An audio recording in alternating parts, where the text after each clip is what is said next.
ॐ गुरुब्रह्मा गुरुविष्णु गुरुदेवो महेश्वरः गुरुसाक्षात् परब्रह्म तस्मै श्रीगुरवे नमः। ॐ स्थापकाय च धर्मस्य सर्वधर्मस्वरूपिणे अवतारवरिष्ठाय रामकृष्णाय ते नमः।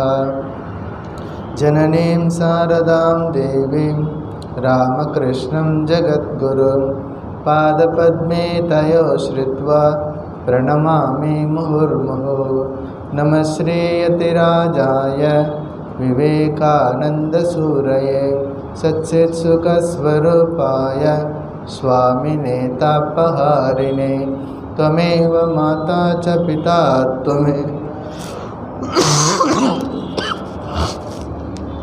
त्वमेव विद्या द्रविणं त्वमेव सर्वं मम देवदेव त्वमेव सर्वं मम देवदेव। ॐ नमो भगवते रामकृष्णाय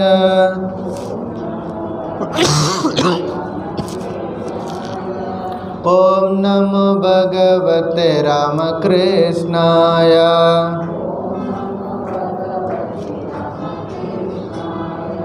ॐ नमो भगवते रामकृष्णाय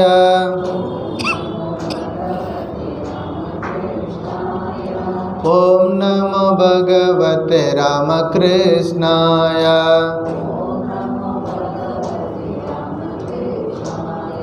ॐ नमो भगवते रामकृष्णाय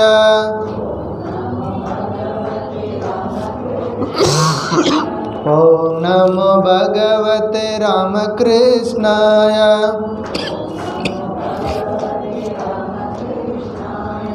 ॐ नमो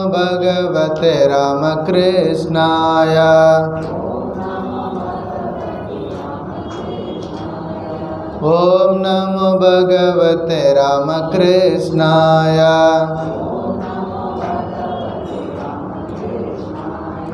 ॐ नमो भगवते रामकृष्णाय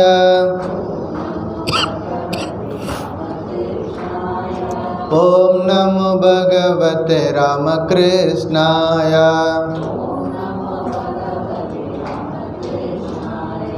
ॐ नमो भगवते रामकृष्णाय ॐ नमो भगवते रामकृष्णाय ॐ नमो भगवते रामकृष्णाय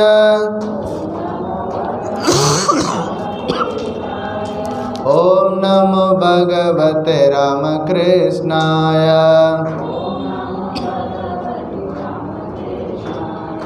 ॐ नमो भगवते रामकृष्णाय।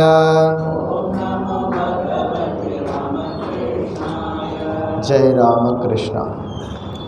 शङ्करं शङ्कराचार्यं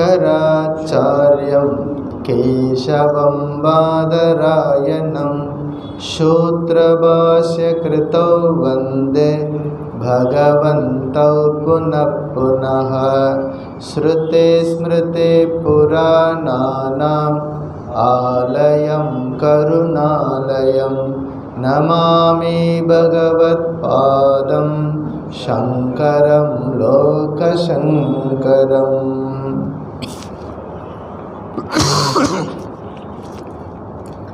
பகவான் ஸ்ரீ ராமகிருஷ்ணரின் எல்லையற்ற கருணையினால் நாம் இந்த சாதன பஞ்சகம் என்று சொல்லக்கூடிய உபதேச பஞ்சகம் உபதேச ரத்தினம் என்ற இந்த சிறிய நூலை நாம் படிக்க தொடங்கி இருக்கிறோம். ஒரு ஸ்லோகம் கம்ப்ளீட் ஆகிருக்கு. அதாவது முதல் ஸ்லோகத்தில் 8 உபதேசங்கள் பார்த்தோம். முதல் ஸ்லோகம் வேதோ நித்யமதீயதாம்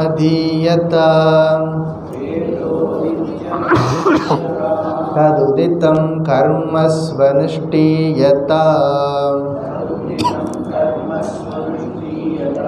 तेने सस्य विधीयतामपचितिः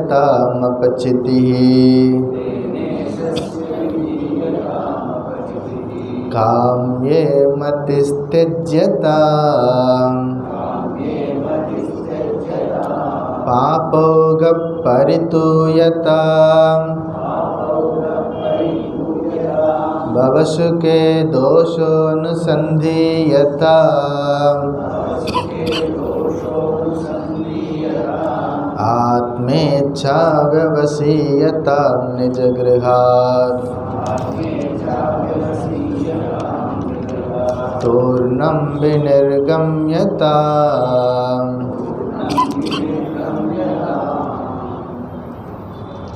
வேதமானது நாள்தோறும் ஓதப்பட வேண்டும். வேதத்தில் சொல்லப்பட்டுள்ள கருத்துக்களை நன்றாக கடைபிடிக்க வேண்டும். அந்த செயல்களை செய்யும் பொழுது பகவானுக்கு செய்யும் பூஜையாக செய்ய வேண்டும். காரியங்களில் ஈடுபடும் பொழுது பலனை விரும்பாமல் செய்யணும்.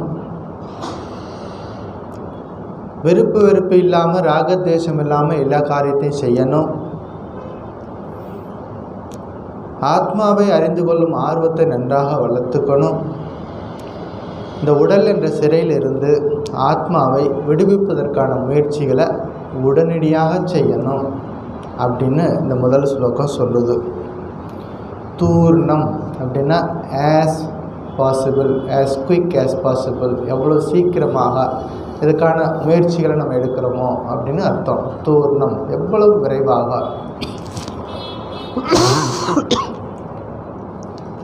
இரண்டாவது ஸ்லோகம் சங்க சத்சு விதீயதாம் பகவதோ பக்திர் திருடாதீயதாம் சாந்த்யாதி பரிச்சீயதாம் திருடதரம் கர்மாசு சம்த்யஜ்யதாம் சாத்வித்வானுபஸ்ருப்ஸ்யதாம் प्रतिदिनं तत्पादुका सेव्यताम् ब्रह्मैकाक्षरमत्यतां श्रुतिशिरः वाक्यं समाकर्ण्यताम्.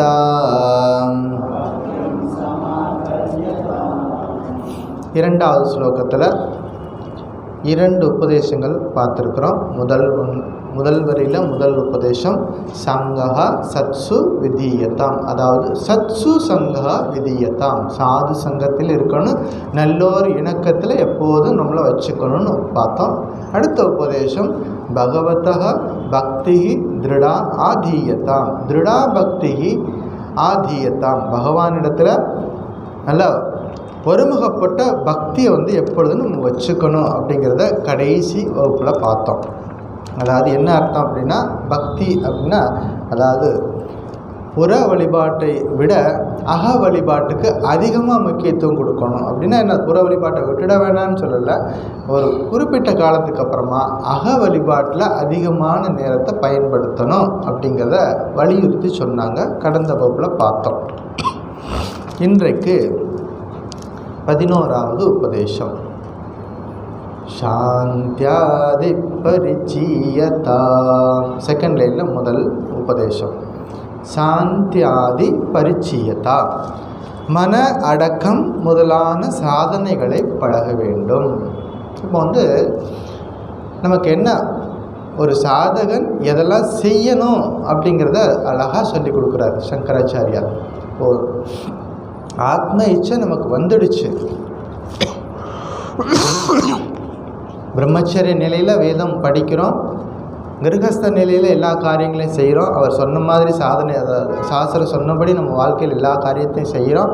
ஒரு குறிப்பிட்ட காலத்துக்கு அப்புறமா போதும், செய்ததெல்லாம் போதும், இப்போ எனக்கு கம்ப்ளீட்டாக மன நிறைவு வேணும் அப்படின்னா ஆத்ம இச்சை வேணும் அப்படின்னு சொல்லி நம்ம படித்தோம் முதல் ஸ்லோகத்தில். அதாவது பகவானை பார்க்கணும். அந்த பகவான் எங்கே இருக்கார்? எனக்குள்ளே இருக்கார்.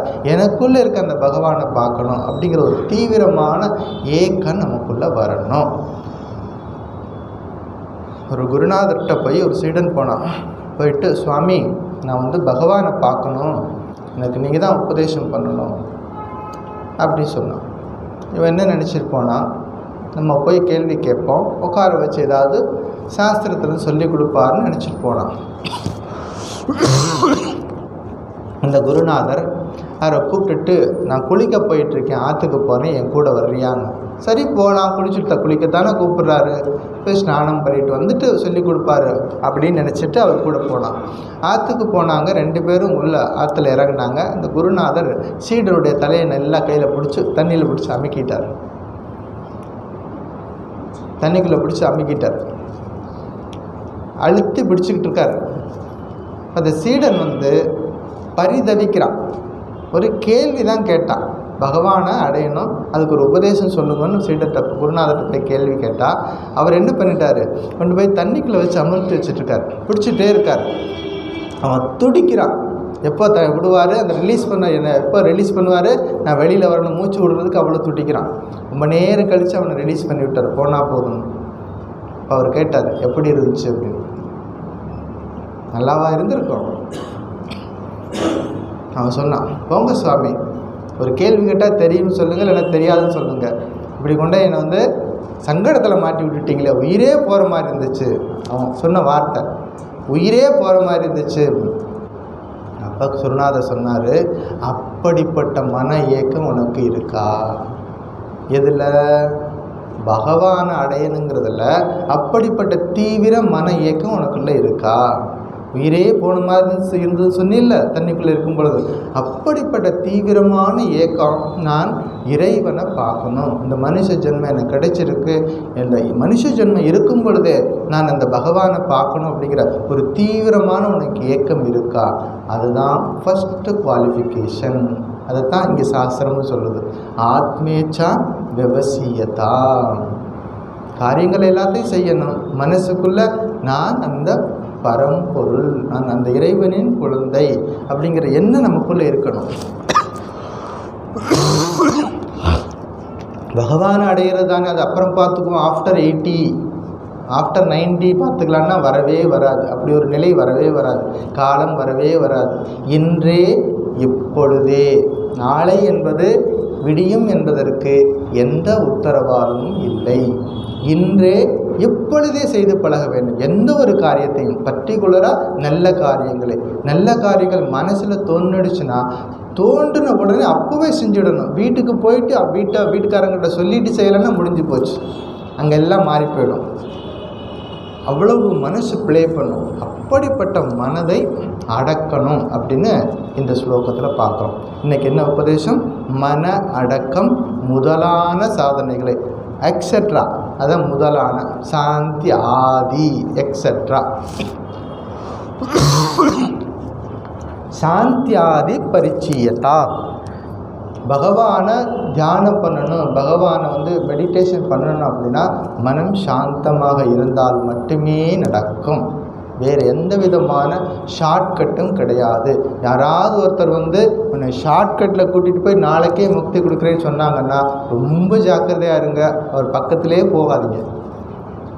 ஏன்னா ஆன்மீக வாழ்க்கையில் ஷார்ட்கட் என்பது கிடையாது. அவரவர் முக்தி பெறுவதற்கு அவரவர் சாதனை செய்தாக வேண்டும் அப்படிங்கிறது ஞாபகம் வச்சுக்கணும். நம்ம தான் முயற்சி பண்ணி போகணும். ஒருத்தருக்காக இன்னொருத்தர் செய்ய முடியாது. மற்ற வேலைகளாக செய்திடலாம். வீட்டில் இருக்கவங்களுக்கு ஏதாவது பொருள் வாங்கி கொடுக்கணுமா, நகை வாங்கி கொடுக்கணுமா, கார் வாங்கி கொடுக்கணுமா, பங்களா வாங்கி கொடுக்கணுமா, எல்லா உதவியும் செய்திடலாம். ஆனால் அவருக்காக இன்னொருத்தர் சாதனை செய்ய முடியாது. அவரவர் செய்தாக வேண்டும் அப்படிங்கிறத ஞாபகம் வச்சுக்கணும். ஸோ பகவானை தியானம் செய்கிறதுக்கு மனம் ஒடுங்கணும், மனம் லயமாகணும். கண்டதில் லயமாகாமல் பகவானில் லயமாகணும். மனசு லயமாகுது, எங்கேயோ போய் லயமாகுது, அப்படி இல்லாமல் இறைவனில் லயமாகணும். ஸ்ரீராமகிருஷ்ணர் சொல்வார், மக்கள் குடம் குடமாக கண்ணீர் வடிக்கிறார்கள். மக்கள் குடம் குடமாக கண்ணீர் வடிக்கிறார்கள். எதுக்கு? அமுதமொழிகள் படிங்க, அங்கே சொல்லியிருக்கார். மக்கள் குடம் குடமாக கண்ணீர் வடிக்கிறார்கள். பகவான்கிட்ட போயிட்டு பிரார்த்தனை பண்ணுறாங்க, எனக்கு அது வேணும் இது வேணும் எல்லாத்தையும் கேட்டு கண்ணீர் விட்டு பிரார்த்தனை பண்ணுறோம். ஆனால் பகவான்கிட்ட போயிட்டு பகவானே உன் தரிசனம் வேணும், உன்னை நான் பார்க்கணும் அப்படின்னு எத்தனை பேர் கண்ணீர் விடுறாங்க. ஸ்ரீராமகிருஷ்ணனுடைய சீடர் சுவாமி பிரம்மானந்தர், நம்ம படித்தோம் 2 வாரத்துக்கு முன்னாடி அவரோட லைஃப் வந்தது, ஜெயந்தி வந்தது. அவர்கிட்ட அவர் சங்க குரு, அவர்கிட்ட போய் தீட்சை வாங்கிறதுக்கு போய் மக்கள் அப்ளிகேஷன் கொடுத்துட்டே இருப்பாங்க. ஒரு முறை வேடிக்கையாக சொன்னார், எல்லோரும் தீட்சை வேணும்னு கேட்குறீங்க, யாரும் பகவானை அடையணும்னு கேட்க மாட்டேங்கிறீங்க. ஏன்னா நம்ம என்ன நினச்சிக்கிறோம், இதை போய் செஞ்சுட்டா இந்த காரியத்தை செஞ்சுட்டா இந்த சடங்கை செஞ்சுட்டா எல்லாம் முடிஞ்சு போச்சு அப்படின்னு கிடையாது. நம்ம எஃபர்ட்டு போடணும், ஒவ்வொரு இண்டிவிஜுவலும் ஒரு எஃபர்ட்டை போடணும். பகவான் இருக்கார், நிச்சயமாக இருக்கிறார், குருநாதர் இருக்கிறாங்க, அவங்களாம் நமக்கு வழி நடத்துறதுக்கு இருக்கிறாங்க. அதோடு சேர்த்து நாமளும் கொஞ்சம் செய்யணும்னு எதிர்பார்க்குறாங்க. அது ரொம்ப முக்கியமானது. ஒருத்தன் மரத்தை வெட்டிக்கிட்டு இருக்கான்னு வச்சுக்கோங்க, மரத்தை வெட்டிக்கிட்டு இருக்கான், பெரிய மரத்தை வெட்டிக்கிட்டே இருக்கான். கொஞ்சம் கொஞ்சமாக வெட்டி வெட்டி வெட்டி கடைசியாக ஒரு 2% இருக்கும்போது வெட்டாமல் விட்டுடுவான். கடைசி வரைக்கும் வெட்டிக்கிட்டே இருக்க மாட்டான். அந்த 2% இருக்கும்போது வெட்டாமல் விட்டுடுவான். அது என்ன ஆகும், அதுவே சரிஞ்சிடும். அது மாதிரி நம்ம செய்யணும்னு எதிர்பார்க்கிறார் நம்ம இந்த பகவான். நம்ம கொஞ்சம் இந்த செய்யணும் அப்படின்னு எதிர்பார்க்கிறார், நம்ம பார்த்து நம்ம செய்யணும். அப்போ மனசை கட்டுப்படுத்துறது முதலான விஷயங்கள் அப்படின்னு சொல்லிட்டாங்க. நம்ம தான் ஃபில் பண்ணிக்கணும். இப்போ இங்கே சாந்தி ஆதி பரிச்சயத்தான்னு சொல்லிட்டாரு. இப்போ சாந்தி ஆதியில் என்னெல்லாம் இருக்குது அப்படின்னா, மனுஷை கட்டுப்படுத்தணும், இந்திரியங்களை நெறிப்படுத்தணும். இந்திரியங்கள்லாம் கண்ணு காது மூக்கு இதெல்லாம் இருக்குது. இது மூலமாகவும் நம்ம உணவு கொடுத்துக்கிட்டே இருக்கிறோம். வாய் மூலமாக சாப்பிட்ற பரோட்டா மட்டும் கிடையாது, வாய் மூலமாக சாப்பிட்ற இட்லி மட்டும் உணவு கிடையாது. கண்ணு மூலமாக உணவு கொடுக்குறோம், காது மூலமாக உணவு கொடுக்குறோம். அந்த இந்திரியங்கள் மூலமாகவும் நமக்கு உள்ளுக்குள்ளே ஃபீட் பண்ணிக்கிட்டே இருக்கிறோம்.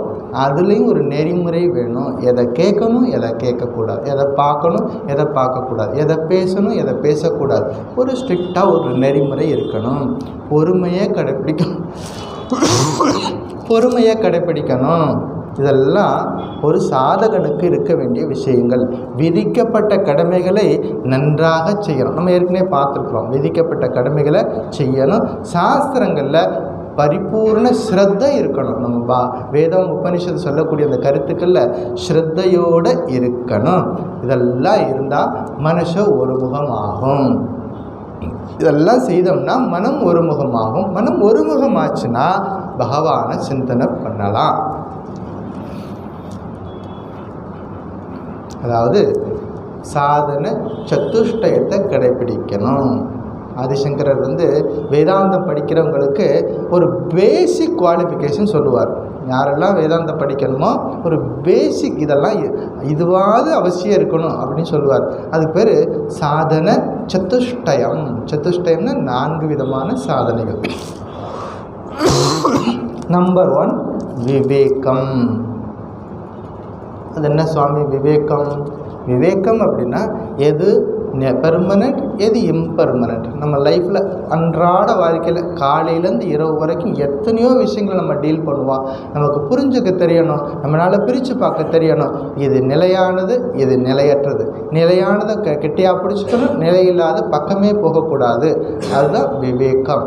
2வது வைராக்கியம். ஒரு உறுதி, வாழ்க்கையில் நான் ஜெயித்து காட்டுவேன். உலகிலேயும் சரி, ஜெயிக்கிறவங்களுக்கு எவ்வளோ கஷ்டப்படணும். ஆன்மீகம் மட்டும் கிடையாது, உலகிலையும் கூட ஒருத்தர் வாழ்க்கையில் உயரத்துக்கு வரணும்னா நிறைய பாடுபடணும். அப்போ ஜெயித்து காட்டுவேன் அப்படிங்கிற ஒரு உறுதி நமக்குள்ளே இருக்கணும், வைராக்கியம். அப்புறமா சமம் முதலான விஷயங்களை நம்ம கடைப்பிடிக்கணும். சமம், தமம், உபரதி, திதிக்ஷா இதெல்லாம் இருக்கும், அதெல்லாம் கடைப்பிடிக்கணும். கடைசியாக முமுட்சுத்துவம், முக்தி பெற வேண்டும் என்ற தீவிரமான விருப்பம். இவ்வளோ விஷயங்கள் இருக்குது, ஒரு சாதகன் நிச்சயமாக கடைப்பிடிக்கணும். பகவத்கீதையில் நம்ம ஏற்கனவே 18 சாப்டர் படித்து முடிச்சிருக்கோம்.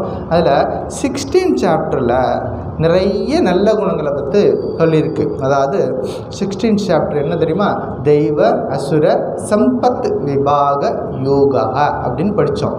தெய்வாசுர சம்பத்து விபாக யோகா. அதில் 24 ஸ்லோகம் மொத்தமே அந்த சாப்டரில். தெய்வ குணங்களை சொல்கிறது 3 ஸ்லோகம், அசுர சம்பத்தை சொல்கிறது 17 ஸ்லோகம் 18 ஸ்லோகம் சொல்லுது. அவ்வளோ அப்போ பார்த்துக்குங்க எவ்வளோ முக்கியத்துவம் கொடுக்குறாங்க. அதாவது இந்த அசுர சக்தி எல்லா காலத்துலேயும் இருக்குது. ராமாயண காலத்துலேயும் ராவணன் இருந்தான், கம்சன் இருக்குது. கிருஷ்ணர் காலத்துலேயும் கம்சன் இருந்தான், எல்லா காலத்துலேயும் இருக்கான். இப்போ அசுரர்கள் கண்ணுக்கு தெரியாமல் நமக்கு எத்தனையோ அசுரர்கள் நமக்குள்ளே இருக்கிறாங்க. அவர்களெல்லாம் நம்ம இனம் கண்டு என்ன பண்ணணும்? அவர்களிடமிருந்து விலகி இருக்கணும். இப்போ அந்த ஸ்லோகம் என்ன சொல்லுது? 16வது அத்தியாயம் ஸ்லோகா நம்பர் 1லேருந்து 3 வரைக்கும். அபயம் சத்வசம் சுத்தி ஞான யோக வியவஸ்திதி தானம் தமஸ்ச யஜ்ஞஸ்ச ஸ்வாத்யாய தப ஆர்ஜவம் அஹிம்சா சத்யம் அக்ரோதம் தியாக சாந்தி ரபைஷுனம் தயாபூதேஷு அலோலுப்துவம் மார்தவம் ஹிரீரச்சாபலம் தேஜ க்ஷமா திருதி சௌச்சம் அத்ரோஹோ நாதி மானிதா பவந்தி சம்பதம் தெய்வீம் அபிஜாத்தஸ்ய பாரத. ஸோ மனுஷனுக்குள்ள தெய்வீகத்தன்மை இருக்குது, அசுரத்தன்மை இருக்குது, 2 இருக்குது. நமக்கு தெய்வீகத்தன்மை இருக்கும் பொழுது சாந்தமாக இருக்கும், தியானம் பண்ணணும்னு தோணும், ஆசிரமத்துக்கு போகணும்னு தோணும், கோயிலுக்கு போகணும்னு தோணும், நல்ல விஷயங்களை கேட்கணும்னு தோணும். அசுரத்தன்மை வரும் பொழுது அதுக்கு ஆப்போசிட்டான ஒரு மனநிலை நமக்கு இருக்கும். இப்போ தெய்வீகத்தன்மை நமக்குள்ளே இருக்குது, அதை எப்படி உணர்ந்துறது? இப்போ ஒருத்தருக்கு பசி எடுக்குதுன்னு வச்சுக்கோங்க. அவர் கையில் பணம் இருக்குது. பணத்தை சாப்பிட்டா பசி போகுமா? போகாது. பசி எடுக்குது, அவர் கையில் பணம் இருக்குது, நிறைய பணம் வச்சுருக்காரு. பணத்தை எடுத்து சாப்பிட்டார்னா பசி போகுமா? போகாது. அந்த பணத்தை பயன்படுத்தி உணவு வாங்கி சாப்பிட்டாருன்னா பசி போயிடும். அந்த பணத்தின் மூலமாக உணவு வாங்கி சாப்பிட்டாருன்னா பசி போகும். அது மாதிரி நமக்குள்ள தெய்வீக பண்புகள் இருக்குது, எல்லார்கிட்டையும் இருக்குது, தெய்வீக பண்புகள் இருக்குது. அந்த தெய்வீக பண்புகள் பகவானை நோக்கி திருப்பப்பட வேண்டும். அதான் முக்கியமானது. இந்த தெய்வீக பண்புகள் இருக்குது, எல்லாருக்கும் தெரியும். ஆனால் எல்லாரும் அந்த பகவானை நோக்கி திருப்புறது இல்லை, அல்லது மறந்துடுறோம் அப்படிங்கிறத புரிஞ்சுக்கணும். இப்போ தெய்வீக பண்புகளை இறைவனை நோக்கி செலுத்த வேண்டும் அப்படின்னு புரிஞ்சுக்கணும். இப்போ இந்த ஸ்லோகத்தில் நிறைய விஷயங்கள் சொல்லுது. பயமின்மை, மன தூய்மை, ஞானத்திலும் யோகத்திலும் நிலை பெற்று இருத்தல், தானம், புலனடக்கம், வழிபாடு, சாஸ்திரங்களை படித்தல், தவம், நேர்மை, தீங்கு செய்யாமை, உண்மை பேசுறது, கோபமின்மை, தியாகம், அமைதி, கோல் சொல்லாமை. இதெல்லாம் நம்ம சின்ன வயசுலேயே படித்தாச்சு, ஆத்திசூடியிலே படித்தாச்சு. கோல் சொல்லாமை, மற்றவங்க மேலே அது தேவையற்ற விஷயங்களை சொல்லக்கூடாது. எந்த விஷயம் உண்மை இல்லாத ஒரு தகவலை இன்னொருத்தர்கிட்ட ஷேர் பண்ணக்கூடாது. எந்த விஷயம் நம்ம உண்மைன்னு தெரியலையோ அதை இன்னொருத்தர்கிட்ட சொல்லக்கூடாது. இதெல்லாம் உயிர்களிடம் இரக்கம், பிறரது பொருளை விரும்பாமை, மற்றவங்களோட பொருளை விரும்பக்கூடாது, மென்மை, நாணம், உறுதியான மனம், தைரியம், பொறுமை, திடசங்கல்பம், தூய்மை, வஞ்சகமின்மை, கர்வம் இல்லாமல் இருக்குது. இதெல்லாம் வரிசையாக சொல்லுது பகவத்கீதையில் 16வது சாப்டர் ஸ்லோகா நம்பர் 1 to 3. இவ்வளோ விஷயங்கள். இதெல்லாம் சாந்தியாதி. அங்கே அந்த ஆதின்னு போட்டாச்சுன்னா இதெல்லாம் நம்ம சேர்த்துக்கணும். இது போன்ற நல்ல குணங்களை எல்லாம் நாம் வளர்த்துக்கணும். சாந்தியாதி பரிச்சீயதா. பகவான் இருக்கிறார், குருநாதர் வழி நடத்துகிறார். ஆனால் நம்பிக்கையோட சாதனைகள் பழகணும். அதுதான் முக்கியமானது. சாதனைகள் செய்தால் மட்டும்தான் வாழ்க்கையில் நம்முடைய உண்மையான இயல்பை உணர முடியும். அனுபவத்தில் பார்க்கணும். இந்த பிரிவிலேயே உயிரோடு இருக்கும் பொழுதே இறைவனை நான் பார்க்கணும். உயிரோடு இருக்கும் பொழுதே அந்த இறை சக்தி எனக்குள்ளே இருக்குது, ஒவ்வொருத்தருக்குள்ளே இருக்குது. அதை உணரணும். we have to feel that energy. அது நமக்குள்ளே ஃபீல் பண்ணணும். அப்படின்னா என்ன பண்ணணும்? சாதனைகளை அதிகப்படுத்தணும். தினசரி அதுக்குன்னு ஒரு குறிப்பிட்ட குவாலிட்டி டைம் கொடுக்கணும். குவாலிட்டி டைம் அதுக்குன்னு கொடுத்து அந்த வேதாந்த விசாரம் பண்ணுறதாக இருக்கட்டும், நாம ஜபம் பண்ணுறதாக இருக்கட்டும், அல்ல ஒரு நல்ல விஷயங்களை கேட்குறதாக இருக்கட்டும், நல்ல நூல்களை படிக்கிறதாக இருக்கட்டும், இது எல்லாமே சாதனைகள் அவசியம் செய்யணும். இறைவனோட பக்தி இருக்கணும், நம்பிக்கையோட சாதனையும் செய்யணும். பகவான் ஸ்ரீ ராமகிருஷ்ணர் ஒரு கதை சொல்வார். ஏன்னா பக்தி இருந்தால் பக்தி நம்ம என்ன நினச்சிக்கிறோம், ஒரு கோயிலுக்கு போயிட்டு ஒரு தேங்காய் பழம் வாங்கிட்டு போயிட்டு ஒரு பூஜை பண்ணிட்டு வந்துட்டால் எல்லாம் சரியாக போயிடும் அப்படின்னு நினச்சிட்டு இருந்தா அது மட்டும் அது செய்யணும். அது மேபி அது ஆரம்ப நிலையில் இருக்கலாம். ஆனால் நம்பிக்கையோடு சாதனை பண்ணணும் அப்படிங்கிறது ரொம்ப முக்கியமானது. ஒருத்தர் என்ன பண்ணார், ஒருத்தருக்கு அவருடைய குழந்தைக்கு உடம்பு சரியில்லாமல் போயிடுச்சு. அவருக்கு ஒரே ஒரு குழந்தை, ஒரு பையன், திடீர்னு உடம்பு சரியில்லாமல் போச்சு. ஒரு டாக்டர்கிட்டெல்லாம் கொண்டு போய் காமிக்கிறாரு. எல்லா டாக்டரும் பார்த்துட்டாங்க, எல்லாரும் சொல்லிட்டாங்க இந்த பையனை காப்பாற்ற முடியாது அப்படின்னு சொல்லிட்டு எல்லாரும் கை விரிச்சிட்டாங்க. கடைசியாக ஒரு டாக்டர்கிட்ட போகிறார். அவர் சொன்னார், இல்லை இந்த பையனை காப்பாற்றிடலாம். நம்பிக்கையாக ஒரு வார்த்தை சொல்கிறார், இன்னும் காப்பாற்றிடலாம், ஆனால் ஒன்று செய்யணும். இதெல்லாம் நடந்துச்சு, நான் சொல்கிற மாதிரியெல்லாம் நடந்துச்சுன்னா இந்த பையனை காப்பாற்றிடலாம். அது என்ன செய்யணும், எவ்வளோ விலை உயர்ந்த மருந்தாக இருந்தால் நான் வாங்கிட்டு வந்துடுறேன் சொல்லுங்கள் அப்படின்னு சொல்கிறார் இந்த பெற்றோர்கள். இப்போ அவர் சொன்னார், நான் சொல்கிற மாதிரி நடக்கணும். என்னென்ன நடக்கணும், சுவாதி நட்சத்திரம் வானத்தில் வரணும். வானத்தில் எத்தனை நட்சத்திரம் இருக்குது யாராலையும் எண்ண முடியாது. அதுக்கு என்ன நட்சத்திரத்துக்கு என்ன பேருன்னு தெரியாது. அதில் சுவாத்தின்னு ஒரு நட்சத்திரம் இருக்குது. அந்த நட்சத்திரம் உச்சத்தில் இருக்கணும். அப்புறம் என்ன பண்ணணும், சுவாதி நட்சத்திரம் வானத்தில் உச்சத்தில் இருக்கும் பொழுது அன்றைக்கு பார்த்து மழை பெய்யணும். மேலேருந்து மழை பெய்யணும். எல்லா நாளும் தான் மழை பெய்யுது, ஆனால் அன்னைக்கு பெய்யக்கூடிய மழை தான் விசேஷமானது. சுவாதி நட்சத்திரம் இருக்கணும், மழை பெய்யணும். அந்த மழை தண்ணீர் ஒரு மண்டை ஓட்டுக்குள்ளே போய் விழணும். அந்த மழை தண்ணியை வேறு எங்கேயும் நம்ம கலெக்ட் பண்ணக்கூடாது, பாத்திரத்தில் பிடிக்கக்கூடாது. எதில் பிடிக்கணுமா, மண்டை ஓட்டில் போய் பிடிக்கணும். அந்த மண்டை ஓட்டில் மழை தண்ணீரை சேகரிக்கணும். அப்போ அந்த நேரம் பார்த்து அங்கே ஒரு தவளை வரணும். தவளை பிடிக்கிறதுக்காக ஒரு பாம்பு வரணும். பாம்போட விஷம் அந்த தண்ணீரில் விழுகணும். அந்த தண்ணீரில் விழுந்த அந்த விஷத்தோட தண்ணி எடுத்துகிட்டு வந்து இந்த பையனுக்கு கொடுத்தா அவன் படைச்சிக்குவான் அப்படின்னு சொன்னார். இந்த மருந்தை போய் எங்கே போய் வாங்குறது, இந்த மருந்து எங்கே கிடைக்கும், இந்த மருந்தை போய் எங்கே போய் வாங்குறது? இப்போ இந்த பெற்றோர்கள் முடிவு பண்ணிட்டாங்க. ஏன்னா ஃபிசிக்கலாக எல்லா டாக்டரையும் போய் பார்த்தாச்சு, எல்லோரும் முடியாதுன்னு சொல்லிட்டாங்க, நிச்சயமாக காப்பாற்ற முடியாதுன்னு சொல்லிட்டாங்க. ஆனால் இவர் தான் கொஞ்சம் பாசிட்டிவாக சொல்கிறார். அப்போ அவங்க சொல்கிறாங்க, பிரார்த்தனை பண்ணாங்க, பகவான்கிட்ட பிரார்த்தனை பண்ணாங்க, பகவானே எங்களுக்கு வேறு கதி கிடையாது. ஏன்னா அவங்க எல்லாம் எக்ஸாஸ்ட் ஆயாச்சு. ஏன்னா எல்லா டாக்டர்கிட்டையும் போயாச்சு. போனதுக்கப்புறம் தான் நம்ம அடுத்த ஸ்டெப்புக்கு வர்றாங்க. இனிமேல் எங்களால் எங்கேயும் போக முடியாது, பகவானே உன்னுடைய திருவருளால் இதெல்லாம் நடத்தி வையே.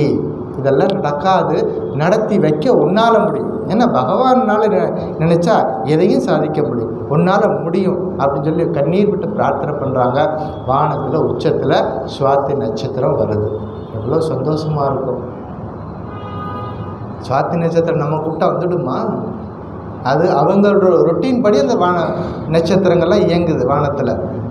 ஒவ்வொரு கோள்கள் என்றைக்கு எங்கே போகணும், சனிக்கு எங்கே போகணும், செவ்வாய்க்கு எங்கே போகணும், அதெல்லாம் அவங்க ரொட்டீன் படி இயற்கை நீதிப்படி அதெல்லாம் நடக்குது. பிரார்த்தனை பண்ணுறாங்க, சுவாதி நட்சத்திரம் வருது. பிரார்த்தனை பண்ணிக்கிட்டே இருக்கிறாங்க, பகவானே அடுத்த விண்ணப்பம் அந்த மழை பெய்யணும்னு இன்னைக்கு அப்படின்னு பிரார்த்தனை பண்ணுறாங்க. சரசரன்னு எங்கே பார்த்தாலும் மழை மேகங்கள்லாம் சூடுது, திடீர்னு மழை பெய்யுது. ரொம்ப சந்தோஷமாயிடுச்சு அந்த பெற்றோர்களுக்கு. ரொம்ப நம்ம பிரார்த்தனை பண்ணோம், என்னென்னா நடந்துகிட்ருக்கு அப்படின்னு சொல்லிட்டு, பகவானே அடுத்ததையும் நீ தான் செய்யணும். அடுத்தது என்ன வேணும்? மண்டவோடு. மண்டவோடு எங்கே போய் சரவணா ஸ்டோருக்கு வாங்குறதா? மண்டவோடு கிடைக்கணும். மண்டவோடு கிடைக்கணும் எங்கே போகணும்? சுடுகாட்டுக்கு போகணும். சுடுகாட்டில் போயிட்டு தேடி தேடி கீழெல்லாம் தோண்டி பார்க்கணும், அது எங்கே இருக்குதுன்னு தெரியாது. கஷ்டப்பட்டு போயிட்டு சுடுகாட்டில் போயிட்டு நடு ராத்திரியில் தேடி தேடி கண்டுபிடிச்சி ஒரு மண்டை ஓட்டை எடுத்து கழுவி வைக்கிறாங்க. மழை தண்ணீர் அது மேலே விழுந்துருச்சு. மழை தண்ணீரை எடுத்தாச்சு. அடுத்து என்ன வரணும்? தவளை வரணும். பிரார்த்தனை பண்ணிகிட்டே இருக்கிறாங்க. ஜம்ப் பண்ணி ஒரு தவளை வந்துச்சு. ரொம்ப சந்தோஷம் அவங்களுக்கு. நினச்சதெல்லாம் நடந்துகிட்ருக்கு. ஒரு தவளை வந்துச்சு, நேரம் பார்த்து ஒரு பாம்பு அந்த தவளை பிடிக்கிறதுக்கு வேகமாக வந்துச்சு, தவளை எஸ்கேப் ஆகி போயிடுச்சு, பாம்பினுடைய விஷம் அந்த தண்ணீரில் விழுந்துருச்சு. எல்லாம் நடந்துருச்சு. கடைசியாக அந்த தண்ணீர் எடுத்து வந்தாங்க, குழந்தை கொடுத்தாங்க, உயிர் பழிச்சிச்சு. இந்த கதையை ஸ்ரீராமகிருஷ்ணர் சொல்லியிருக்கார். நீங்கள் கேட்கலாம், எப்படி ஒரு மருந்தை கொடுத்தா குழந்தை பிழைக்குமா அப்படின்னு நீங்கள் கேட்கலாம். நம்ம புத்தி அப்படி தானே வேலை செய்யும்.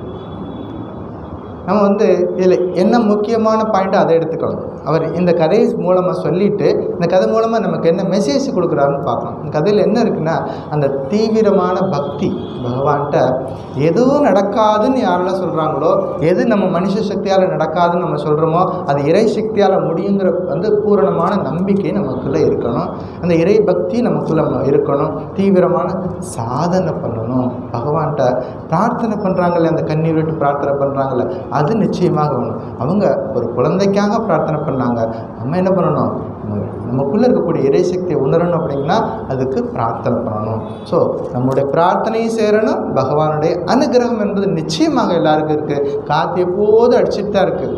இப்போ ஸ்ரீராமகிருஷ்ணன் ஒரு உதாரணம் சொல்வார். இந்த கடலில் இந்த படகெல்லாம் போயிட்டுருக்கோம். இப்போ எந்த ஒரு படகு அந்த பாய்மரத்தை விரித்து வச்சுருக்கிறாங்களோ அவங்க நிறைய கஷ்டப்பட்டு துடுப்பு போட வேண்டியதில்லை. அந்த ஸ்க்ரீனை விரித்து வச்சுட்டாங்கன்னா அழகாக அந்த காற்றே தள்ளிட்டு போயிடும். ரொம்ப கஷ்டப்பட வேண்டியதில்லை. அந்த பாய்மரத்தை விரித்து வச்சுருக்கணும். அந்த காற்று என்பது எப்போதும் வீசிட்டு தான் இருக்குது. இறை அருள் என்பது எப்போதும் எல்லாருக்கும் இருந்துட்டு தான் இருக்குது. யார் நம்ம கதவை திறந்து வச்சுருக்கிறோமோ, இந்த கதவெல்லாம் ஜன்னலாம் திறந்து வச்சுருக்கு, காற்று கிடைக்குது. எல்லாத்தையும் மூடி வச்சுட்டோம்னா காற்று வருமா? வராது. அது மாதிரி நமக்குள்ளே ஒரு ஷட் டவுன் போட்டு விடக்கூடாது. நமக்குள்ளே ஒரு குறுகிய வட்டத்துக்குள்ளே இருந்துடக்கூடாது. நான், எனது, என் குடும்பம், என் ஊர், இப்படி நான் எனதுக்குள்ளே இல்லாமல் இறைவா நீ உனது, நான் எனதிலிருந்து வெளியே வந்து இறைவா நீ பார்க்கும் இடமெல்லாம் இருப்பது நீ, இவை இருக்குமெல்லாம் உனது அப்படின்னு சொல்ல பழகிட்டோம்னா எல்லாம் சரியாகும். இதெல்லாம் தகுதிகள். பகவானை பார்க்கணும் அப்படின்னா தகுதிகள், ஒரு ஆன்மீக சாதகனுக்கு இருக்க வேண்டிய தகுதிகள். சாந்தியாதி பரிச்சயதாம். ஒரு சாதகனுடைய வாழ்க்கையில் ஆரம்ப நிலையில் நிறைய நமக்கு ஒரு ரெஸ்ட்ரிக்ஷன் வச்சுக்கணும். நமக்கு நாமே என்ன பண்ணிக்கணும்? ஒரு ஷைன் போர்டு வச்சுக்கணும். ஷைன் போர்டு வெளியில் இல்லை, உள்ளுக்குள்ளே போட்டுக்கணும். என்ன போட்டுக்கணும்? No entry. ஒரு சைன் போர்டு வச்சுக்கணும். எதுக்கு நோ என்ட்ரி? தேவையற்ற விஷயங்கள் எதெல்லாம் ஆன்மீக சாதனைக்கு தொந்தரவாக இருக்குமோ அதுக்கு நோ என்ட்ரி அப்படின்னு நமக்கு வச்சுக்கணும். அதாவது அந்த வழியிலெல்லாம் பார்த்துருப்பீங்க, இந்த ரோடுலெல்லாம் மரங்கள் வச்சுருப்பாங்க. சின்ன மரங்கள், கன்றுகள் நட்டுட்டு அதை சுற்றி ஒரு வேலி வச்சுருப்பாங்க. ஏன் அந்த வேலி வைக்கலைன்னா என்ன பண்ணும்? ஆடு மாடெல்லாம் போயிட்டு அந்த சின்ன செடியை கடித்து சாப்பிட்டுடும். அந்த செடி வளராது. அதனால் அது வளர்ந்து பெருசாக ஆகிற வரைக்கும் ஒரு குறிப்பிட்ட காலத்துக்கு அதை சுற்றி என்ன பண்ணியிருப்பாங்க? ஃபென்சிங், ஒரு வேலி போட்டிருப்பாங்க. பெரிய மரமாகிடுச்சு, ஆலமரமாகிடுச்சு, அரச மரமாகிடுச்சுன்னா அதுக்கு போய் யாராவது வேலி போட மாட்டோம். அதில் யானையை கட்டி வச்சாலும் அது அப்படி ஸ்ட்ராங்காக இருக்கும். அது மாதிரி சாதகர்களுடைய வாழ்க்கையில் ஆன்மீக சாதகர்களாக ஜாக்கிரதையாக இருக்கணும். நான் எப்படி வேணாலும் இருக்கணும்னா இருந்திருக்கலாம். ஆனால் ஆன்மீக சாதகர்களாக இது வேண்டாம். அப்போ ஒரு வாழ்க்கையில் ஒரு நெறிமுறை இருக்கணும். நான் இப்படித்தான் இருப்பேன், இப்படி என்னுடைய வாழ்க்கை 24 மணி நேரம் நான் இப்படித்தான் என்னுடைய வாழ்க்கை முறை இருக்கணும் அப்படின்னு சொல்லிட்டு நமக்கு நாமளே ஒரு திட்டம் போட்டுக்கணும். காலையில் எழுந்ததுலேருந்து இரவு தூங்குறது வரைக்கும் நமக்கு நாமளே ஒரு ரொட்டீன் வச்சுக்கணும். இப்போ சாதகர்களுக்கு நெறிமுறை அவசியம் தேவை. அந்த சரியாக அந்த நெறிமுறையை பயன்படுத்துவதன் மூலமாக அதை கடந்து போகணும் அப்படிங்கிறது தான் முக்கியமான விஷயம். அதாவது நம்முடைய ராமகிருஷ்ண மடத்தில் முதல் தலைவர் ஸ்ரீமத் சுவாமி பிரம்மானந்தர். இப்போ ஒரு முறை அவங்கெல்லாம் இருக்கும்பொழுது, இந்த ஃபஸ்ட் ஜெனரேஷன் அவங்கெல்லாம் இருக்கும் பொழுது அடுத்த ஜெனரேஷன் வர்றாங்க, அதில் சுவாமிஜியோட சீடர்கள்லாம் வர்றாங்க. அவங்கெல்லாம் இன்னும் உட்காந்து பேசிகிட்டு இருக்கும்போது சொல்கிறாங்க, இல்லை மடத்தில் நிறைய ரூல்ஸ் எல்லாம் போடணும், இந்த ரூல்ஸை போடணும், இப்படி இருக்கக்கூடாது, அப்படி இருக்கக்கூடாது, ரூல்ஸ் எல்லாம் போடணும்னு சொல்லிட்டு நிறைய சஜஷன் சொல்கிறாங்க. இந்த யங் பாய்ஸ் சொல்லிக்கிட்டு இருக்காங்க. சுவாமிஜி பிரம்மானந்தர் சொல்கிறார், ரூல்ஸ் எல்லாம் போட்டு மாற்ற முடியாது, ஒன்றையே முதல்ல திருத்துறதுக்கு முயற்சி பண்ணணும். நிறைய ரூல்ஸ் போட்டால் மட்டும் நடந்துடாது. ஒவ்வொரு இண்டிவிஜுவலும் அதை முயற்சி பண்ணணும், அதுலேருந்து வெளியே வரணும். இப்போ நாடு நல்லா இருக்கணும், இந்த நாடு வந்து வலிமையான பாரதமாக வரணும் அப்படின்னா, உன்னதமான பாரதமாக வரணும் அப்படின்னா, உன்னதமான சன்னியாசிகள் வரணும்னா எங்கேருந்து வருவாங்க? உன்னதமான சன்னியாசிகள் எல்லாம் இந்த இல்லறத்துலேருந்து தானே வர்றாங்க. அப்போ இல்லறம் சரியாக இருந்தால் எல்லாமும் சரியாக இருக்கும். வீடு சரியாக இருந்தால் நாடும் சரியாக இருக்கும். It's a team work. எல்லாரும் சேர்ந்து செய்ய வேண்டிய ஒரு விஷயம். இந்த நாடு நல்லா இருக்கணும் அப்படின்னா எல்லாருக்கும் அந்த பொறுப்பு இருக்குது. அந்த பொறுப்பை வந்து நம்ம எல்லாருமே செயல்படணும் அப்படிங்கிறது முக்கியமான விஷயம். இப்போ உலகில் சிக்கி தவிக்கிறோம் அப்படின்னு சில பேர் சொல்லுவாங்க. சாமி, உங்களுக்கு என்ன தெரியும்? நீங்கள் சன்னியாசியாக இருக்கிறீங்க, ஆசிரமத்தில் இருக்கிறீங்க, உங்களுக்கெல்லாம் என்ன தெரியும் சாமி? நாங்கள் படுற பாடு இருக்கே அப்படின்னு ஆரம்பித்தாங்கன்னா போதும், நிறைய சொல்லிடுவாங்க. நாங்கள் படுற பாடு இருக்கே அப்படின்னு. உலகில் சிக்கி தவிக்கக்கூடிய அவங்களுக்கு என்ன தான் பண்ணணும் அப்படின்னா, அப்போ ஒரு ஸ்ரீ ராமகிருஷ்ணர் சொன்ன ஒரு கதை ஞாபகத்துக்கு வருது. இதை நீங்கள் சரியாக புரிஞ்சுக்கணும். ஏன்னா இந்த கதைகளை கேட்கணும், கதையில் இருக்கக்கூடிய அந்த முக்கியமான மாறலை மட்டும் எடுத்துக்கணும். கதைக்கு நம்ம வந்து ரொம்ப டீட்டெயிலாக போகக்கூடாது. கதை வந்து என்ன சொல்ல வருது, மெசேஜ் அப்படின்னு பார்த்துக்கணும். ஒரு முறை ஒரு பக்தன் குருநாதர்கிட்ட போயிட்டு வேதாந்தம் படிக்க போனான். வேதாந்த கிளாஸில் என்ன சொல்லி கொடுப்பார்? சமாதமம், நிதித்தியாசனம், விவேகம், வைராகியம், இதெல்லாம் வந்து சாதன சதுஷ்டத்தெல்லாம் கடைபிடிக்கணும், இதெல்லாம் செய்யணும். இப்போ நான் சொல்லிட்டு இருக்கல, சாந்தி ஆதி பரிச்சயத்தா, இதெல்லாம் செய்யணும் அப்படின்னு சொல்லிகிட்டே இருக்கார். இவனுக்கு ஒன்றும் புரியலை, தலை சொல்லிக்கிட்டே உட்காந்துருக்குறான். ஏன்னா போய் உட்காந்த உடனே எல்லாம் வந்துடாது இல்லையா? அது வந்து பயிற்சி, தொடர்ந்த பயிற்சி இருக்கணும். அப்போ தான் வந்து சித்தி ஆகும். அப்போ நிறைய விஷயங்கள் வேணும். அவர் என்ன சொல்கிறார்? பகவானை மையமாக வச்சு வாழ்க்கை இருக்கணும். பகவான் தான் நமக்கு எல்லாமே, பகவான் தான் எல்லாமே. திரும்ப திரும்ப அது சொல்கிறார், பகவான் தான் எல்லாமே அப்படின்னு சொல்லிக்கிட்டே இருக்கார். இவனுக்கா, சுவாமி எல்லாமே பகவான் சொல்கிறீங்க, எங்கள் வீட்டில் என் மேலே எவ்வளோ பிரியமாக இருக்காங்க தெரியுமா? என்ன சொல்கிறான்? எங்கள் வீட்டில் என் மேலே அவ்வளோ பிரியமாக இருக்கிறாங்க. எங்கள் வீட்டில் எங்கள் அம்மா நான் இல்லைன்னா அவங்களுக்கு அவ்வளோ துக்கமாக போய்டும். ஒரு நேரம் நான் போகலைன்னா அவங்களுக்கு அவ்வளோ துக்கமாக போய்டும். எங்கள் வீட்டில் என்னுடைய மனைவி, மக்கள் எல்லாருமே என் மேலே அவ்வளோ பிரியமாக இருக்கிறாங்க, சந்தோஷமாக இருக்கிறாங்க. நீங்கள் என்ன இதெல்லாம் இல்லை, பகவான் தான் எனக்கு எல்லாம் பெருசுன்னு சொல்கிறீங்களே அப்படின்னு கேட்டான். அப்படியா, சரி செக் பண்ணி பார்த்துடுவோமா? சரி. அவர் என்ன சொன்னார்? நான் ஒரு மாத்திரை தர்றேன், ஒரு டேப்லெட்ஸ், இதை கையில் வச்சுக்கோ, வீட்டுக்கு போ. வீட்டுக்கு போனோடனே அந்த மாத்திரையை சாப்பிட்டுடு. சாப்பிட்டு கொஞ்ச நேரத்தில் நீ மயங்கி விழுந்துடுவ. அதாவது உடம்பெல்லாம் விரைச்சி போயிடும். நான் அங்கே வந்துடுறேன். ஆனால் நீ மயங்கி விழுந்திருப்ப, நீ யார்கிட்டையும் பேச முடியாது. ஆனால் உன்னை சுற்றி என்னெல்லாம் பேசுகிறாங்க, என்னெல்லாம் நடக்குதுன்னு எல்லாம் உனக்கு நல்லா தெரியும். நான் அங்கே வந்துடுறேன், உன்னை நான் காப்பாற்றிடுறேன் அப்படின்னு சொன்னார். இவனுக்கு டெஸ்ட் பண்ணி பார்க்கணுன்னு ஆசை வந்துருச்சு. இப்போ நம்ம வந்து பக்தி எங்கே இருக்குது, அன்பு எங்கே இருக்குது, பிரியம் எங்கே இருக்குது அப்படிங்கிறதெல்லாம் செக் பண்ணி பார்க்கணும். இவனுக்கு ரொம்ப குஷி ஆகிட்டான். சரி சாமி கொடுங்க, அந்த மாத்திரையை கொடுங்கன்னு வாங்கிட்டு வீட்டுக்கு போனான். மாத்திரை வாங்கிட்டு வாயில் போட்டு கொஞ்சம் நேரத்தில் மயக்கமாயிட்டான், படுத்துட்டான். உடம்பெல்லாம் விரைச்சி போச்சு. சுற்றி வந்து பார்க்குறாங்க, அம்மா வந்து பார்க்குறாங்க. பார்த்தா பையன் வந்து அப்படி இறந்து போன மாதிரி படுத்து கிடக்குறான். ஓன்னு அழுகுறாங்க. எல்லாரும் கத்தி கதறி, எல்லாம் வீடே ரணகலமாயிடுச்சு, கதறிக்கிட்டு இருக்காங்க. திடீர்னு எதிர்பார்க்காம இப்படி ஒன்று நடக்குது அப்படின்னு சொல்லிட்டு எல்லாம் கதறிட்டு இருக்காங்க. அப்புறம் மனைவி வர்றாங்க, அவங்க எல்லாம் அழுதுட்டுருக்காங்க. குழந்தைங்க வர்றாங்க, எல்லாம் அழுதுட்டுருக்காங்க. அப்போ தான் இவர் போகிறார், ஒரு வைத்தியர் மாதிரி போகிறார்.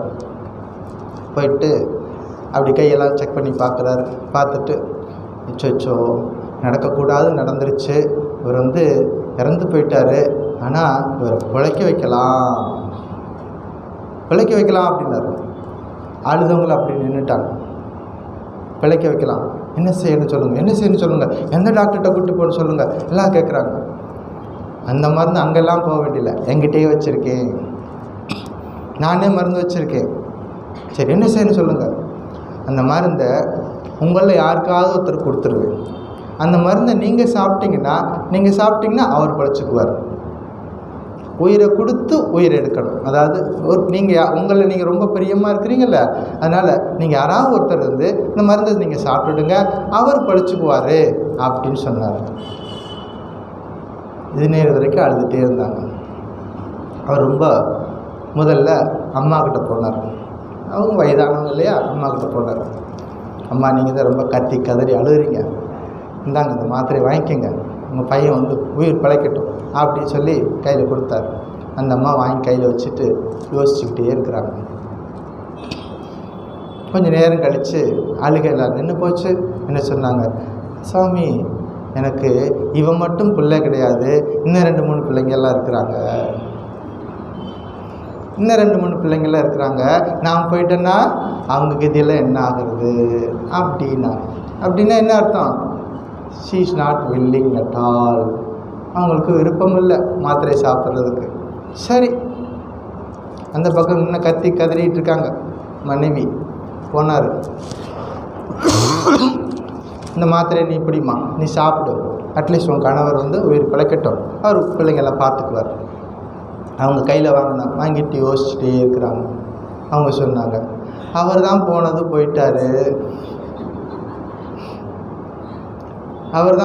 போயிட்டாரு, எனக்கு சின்ன சின்ன பிள்ளைங்கள்லாம் இருக்கிறது, அதெல்லாம் யார் காப்பாற்றுறது அப்படின்னா. இதெல்லாம் இப்படி ஒவ்வொருத்தட்டே கேட்குறாரு. எல்லோரும் ஏதாவது ஒரு காரணம் சொல்லிக்கிட்டே இருக்கிறாங்க. இதெல்லாம் ட்ராமாலாம் முடியுது. அந்த மருந்து வீரியம் குறைஞ்சி போச்சு. அவருக்கு எல்லாம் சுயநினைவு வந்துச்சு. எழுந்து உட்காந்துக்கிட்டார். யார் மருந்து சாப்பிட்டு செத்த மாதிரி படுத்திருந்தாரோ எழுந்து உட்காந்துக்கிட்டார். அப்படியே பார்க்குறாரு, எல்லாத்தையும் பார்க்குறாரு. என்னெல்லாம் சொன்னீங்க நீங்கள் எல்லாம் அப்படி சொல்லி பார்த்துட்டு, சுவாமி அங்கே போகலாம் அப்படின்ட்டு என்ன பண்ணிட்டார், கிளம்பி போயிட்டார். இந்த கதையை ராமகிருஷ்ணர் சொல்லியிருக்கார். சொல்லிட்டு என்ன சொல்கிறாரு, நம்ம வாழ்க்கையில் நமக்கு குடும்பம் இருக்குது, குழந்தைகள் இருக்காங்க, நமக்கு சுற்றி உறவுகள் இருக்கிறாங்க. சத்தியம் நிஜம், அது சந்தேகம் கிடையாது. ஆனால் அவர்களில் இறைவனை பார்க்கணுங்கிறது தான் முக்கியமான விஷயம். அவர்களை மனித சரீரமாக பார்க்கக்கூடாது, அவர்களில் இறைவனை பார்க்கணும் அப்படிங்கிறது முக்கியமான விஷயம். அப்படி ஒவ்வொரு பொருளையும் நம்ம சுற்றி இருக்க உறவுகள்லையும் இறைவனை பார்க்க பழகிட்டோம்னா துக்கம் வராது.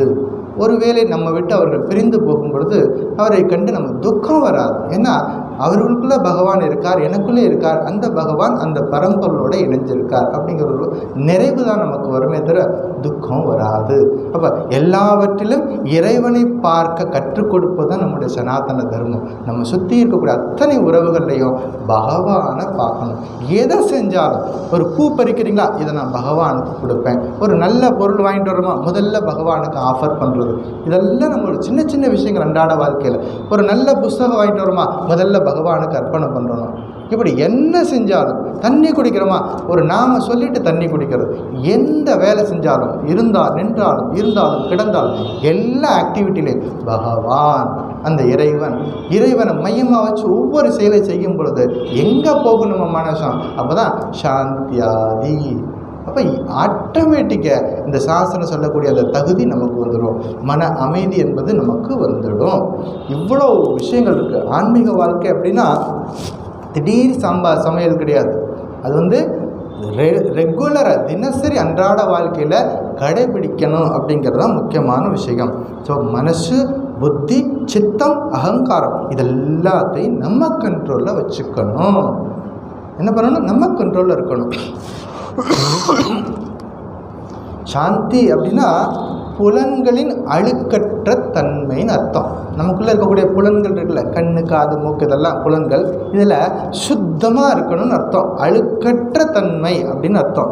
அந்த அழுக்கற்ற தன்மையாக இருக்கணும். அப்படி இருந்துச்சுன்னா தான் மனசில் பகவான் சிந்தனை வரும், ஆன்மீக நாட்டம் என்பது வரும். ஆத்ம இச்சா எப்போ வரும் அப்படின்னா இதெல்லாம் கம்ப்ளீட்டாக ஒடுங்கணும். கம்ப்ளீட்டாக ஒரு கண்ட்ரோலில் வரும் பொழுது தான் ஆத்ம இச்சை நமக்கு வரும். பகவத்கீதையில் ஒரு ஸ்லோகம் இருக்குது. இதெல்லாம் இல்லாமல் இருந்தால் என்ன நடக்கும் அப்படின்னா அதுக்கு ஒரு ஸ்லோகம் இருக்குது.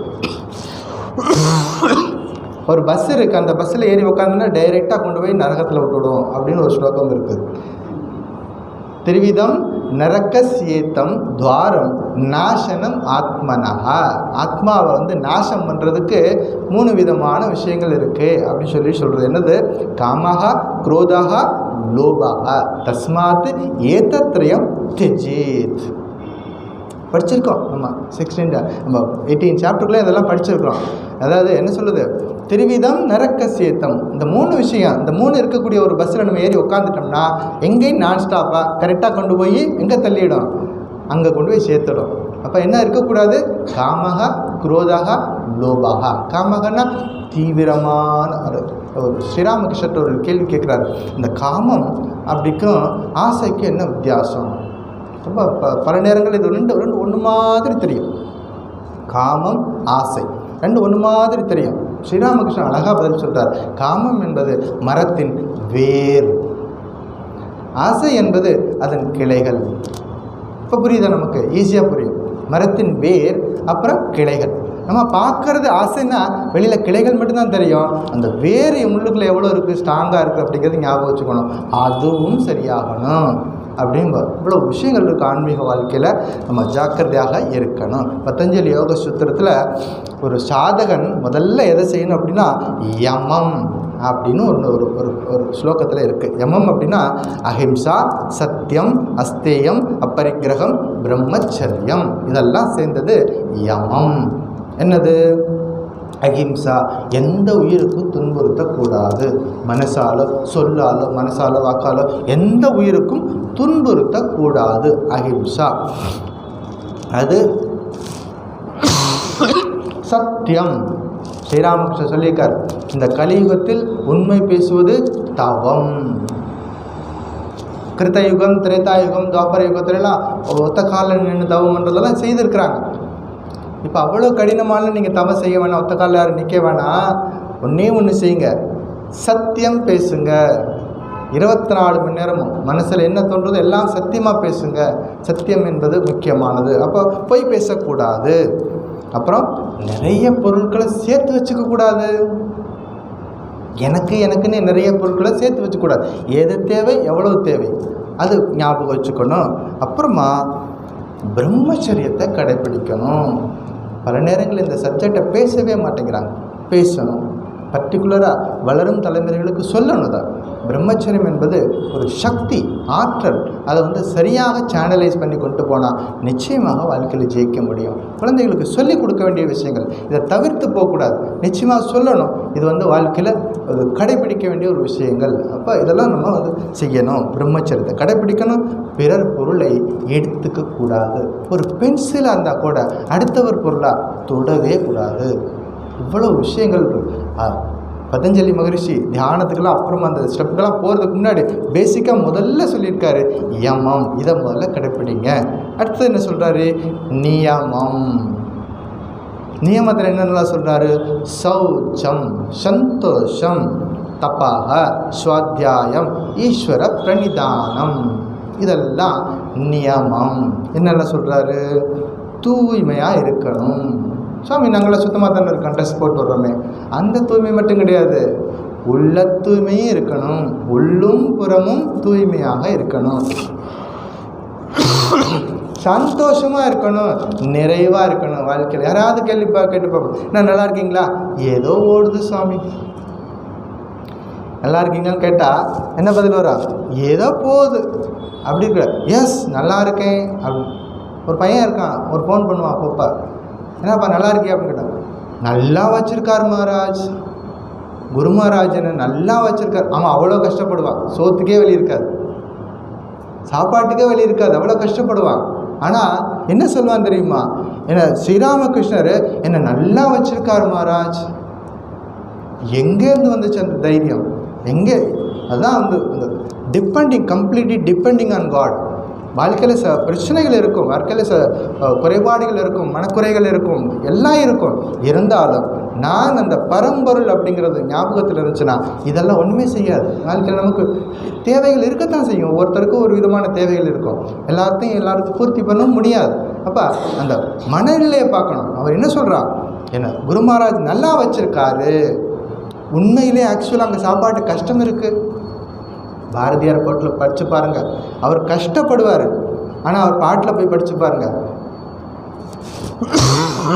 அந்த கஷ்டம் எதுவுமே சொல்ல மாட்டார். ஆனந்தத்தை பற்றி பேசுவார் பாரதியார். இது நம்ம கற்றுக்கொள்ள வேண்டிய விஷயங்கள். அப்போ தூய்மையாக இருக்கணும், சந்தோஷமாக இருக்கணும், எப்போதும் நிறைவாக இருக்கிறத வச்சு நிறைவாக இருக்க பழகிக்கணும். அடுத்தது தவம். யாராக இருந்தாலும் சரி, தவம் என்பது எவ்வளோ முடியுமோ அந்த தவத்தை செய்யத்தான் வேணும். அந்த தவம் என்பது அவசியமானது. தவம் சுவாத்தியாயம் ரொம்ப முக்கியமானது. இந்த நூல்களை படிக்கிறது, நீங்கள்லாம் இந்த கிளாஸுக்கு ரெகுலராக வர்றீங்கன்னா பெரும் பேர், பகவானுடைய அனுகிரகம் இருந்தால் தான் இப்படி ஒரு ரெகுலராக சத்சங்கத்துக்கு வந்து இந்த வகுப்பில் உட்கார முடியும். It's not easy at all. 1 மணி நேரம் உட்காந்து சாஸ்திரம் படிக்கிறதோ அல்லது கேட்குறதோ ஈஸி ஆட்டால் இது வந்து அவ்வளோ ஈஸி கிடையாது. ஆனால் அவ்வளோ தூரம் பிரார்த்தனை பண்ணியிருப்பீங்க, எத்தனையோ ஜென்மங்களில் பிரார்த்தனை பண்ணியிருப்பீங்க, அதுக்கான தயார்படுத்தல் நடந்திருக்கும், உங்களுக்கு தெரியாது, ஆனால் அது நடந்திருக்கும், இந்த ப்ராசஸ் நடந்திருக்கும். அதனால தான் அமைதியாக உட்காந்து இந்த சாஸ்திரம் படிக்கிறது கேட்குற வர்றோம். அப்போ சுவாத்தியாயம் என்பது நிச்சயமாக செய்யணும், தினசரி செய்யணும். ஸ்வ அத்தியாயம் நமக்கு நாமளே. சுவாத்தியாயம்னா புத்தகம் படிக்கிறது மட்டும் கிடையாது, நமக்கு நாமளே இன்ட்ராஸ்பெக்ஷன் பண்ணி பார்க்கணும். நான் யாரு? ஹூ ஆம் ஐ? நான் யாரு? Who is God? இறைவன் என்பவர் யார்? And what is relation between me and him? பகவானுக்கு எனக்கு என்ன சம்பந்தம், எனக்கு என்ன தொடர்பு வச்சுருக்காரு? இதை பற்றின ஒரு தீவிர ஒரு நமக்குள்ளே ஒரு தேடுதல் இருந்துகிட்டே இருக்கணும். அப்போ என்னென்ன சொல்கிறாரு? சௌச்சம், சந்தோஷம், தபாக, சுவாத்தியாயம், கடைசியாக ஈஸ்வர பிரணிதானம். பகவான்கிட்ட சமர்ப்பணம் பண்ணணும். என்ன வேலை பண்ணாலும் என்ன செஞ்சாலும் பகவான்கிட்ட சமர்ப்பணம் பண்ணி பழகணும். சரணாகதி. பகவத்கீதையில் கடைசி சாப்டரில் ஒரு ஸ்லோகம் இருக்கு இல்லையா, சரம ஸ்லோகம்னு பேர். அது என்ன ஸ்லோகம்? அது சர்வதர்மான் பரித்யஜ்ய மாமேக்கம் சரணம் ரஜ அகம் த்வா சர்வ பாப்பேபியோ மோக்ஷயிஷ்யாமி மா சுச்சாஹா. அந்த சரண்டர் டு காட் அப்படிங்கிறது நிச்சயமாக நமக்குள்ளே இருக்கணும். இவ்வளோ விஷயங்கள் இதெல்லாமே சாந்தியாதி பரிச்சீயதா, இதெல்லாம் நம்ம வாழ்க்கையில் இருக்கணும். பகவத்கீதையில் ஒரு 13 சாப்டரில் 13வது அத்தியாயத்தில் ஒரு ஆன்மீக சாதகர்களுக்கு இருக்க வேண்டிய பண்புகளை ஸ்லோகா நம்பர் 7லேருந்து 20 வரைக்கும் இருக்குது. அமானித்தும், அதம்பித்தும், அஹிம்சா, சாந்தி ராஜம் அப்படின்னு ஆரம்பிக்கும். அதில் நிறைய பண்புகளை சொல்லிக் கொடுக்குது கீதையில். நம்ம ஏற்கனவே படித்த விஷயங்களா திரும்பவும் ரீகலெக்ட் பண்ணணும். என்ன விஷயங்கள் இதெல்லாமே சேர்ந்து தான் ஆன்மீக வாழ்க்கை. திரும்ப திரும்ப அந்த கருத்துக்களை நினைவுக்கு கொண்டு வரணும். பசுமாடு என்ன பண்ணும்? கிடைக்கும் பொழுது எல்லா பிள்ளையும் சாப்பிடும், அமைதியாக போய் ஒரு இடத்துல உட்காந்து என்ன பண்ணும்? திரும்பவும் வெளியில் எடுத்து நல்லா க்ரஷ் பண்ணி அரைச்சி பவுடராக்கி அப்புறம் உள்ளுக்குள்ளே தள்ளிடும். அப்புறம் போனால் தான் அது செரிமானம் ஆகும், ரத்தமாக மாறும். அது மாதிரி கேட்ட விஷயங்களை திரும்ப திரும்ப நினைவுக்கு கொண்டு வரணும். வீட்டுக்கு போனதுக்கப்புறம் அவசியம் செய்ய வேண்டியது என்ன பண்ணுது? இந்த கேட்ட விஷயங்களை திரும்பவும் ஞாபகத்துக்கு வரணும். வீட்டுக்கு போய் தூங்கும் பொழுது இந்த கேட்ட விஷயங்கள் நினைவுக்கு கொண்டு வரணும் அப்படிங்கிறது ஞாபகம் வச்சுக்கணும். இப்போ பகவத்கீதையில் என்ன சொல்லுது? ஒரு முக்கியமான பண்புகள், ஒரு 20 பண்புகளை சொல்லுது. ஒன்று தூய்மை, அதாவது தற்பெருமையின்மைன்னு ஆரம்பிக்குது. அமானித்துவம், தற்பெருமையின்மை. எது?